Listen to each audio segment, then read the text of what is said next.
இப்போலாம் Instagram open பண்ணாலே எங்கே பார்த்தாலும் ஜென்சி ஜென்சி ஜென்சி சூப்பருங்க. உண்மையாகவே பாராட்ட வேண்டிய விஷயம்.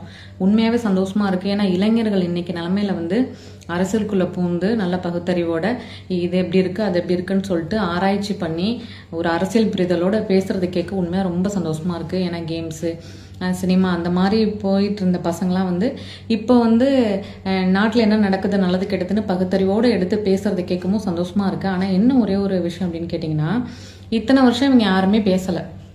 இத்தனை வருஷமும் நாட்டில் எவ்வளவோ நல்லது கெட்டது எல்லாமே நடந்துகிட்டு தான் இருந்துச்சு.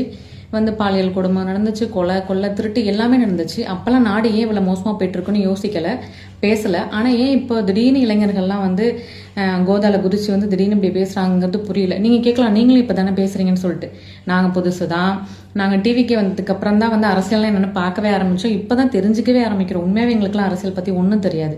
இப்போ தான் கொஞ்சம் கொஞ்சமாக நாங்கள் என்னென்னு உத்து நோக்கி அதை தெரிஞ்சுக்கவே ஆரம்பிக்கிறோம். நாங்கள் புதுசு, அதனால் டிவி கட்சிக்கு சப்போர்ட் பண்ணி பேசவே ஆரம்பித்தோம். ஆனால் டிஎம்கே பழமையான கட்சி தானே, இவ்வளோ வருஷம் எவ்வளவோ பண்ணியிருக்காங்களே.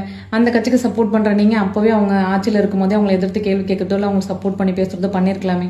ஏன் வந்து இப்போது சடனாக வந்து டிவிக்கு ஆட்சி வந்ததுக்கப்புறம் நீங்களாம் வந்து இவ்வளோ பரபரப்பாக வந்து பகுத்தறிவோட எதுக்கு அரசியலை பற்றி பேசிகிட்டு இருக்கீங்க? அதுதான் எங்களுக்கு தெரியல. இவ்வளோ நாளாக நீங்கள் எங்கே போனீங்க? கோமாக்கு போயிட்டீங்களா?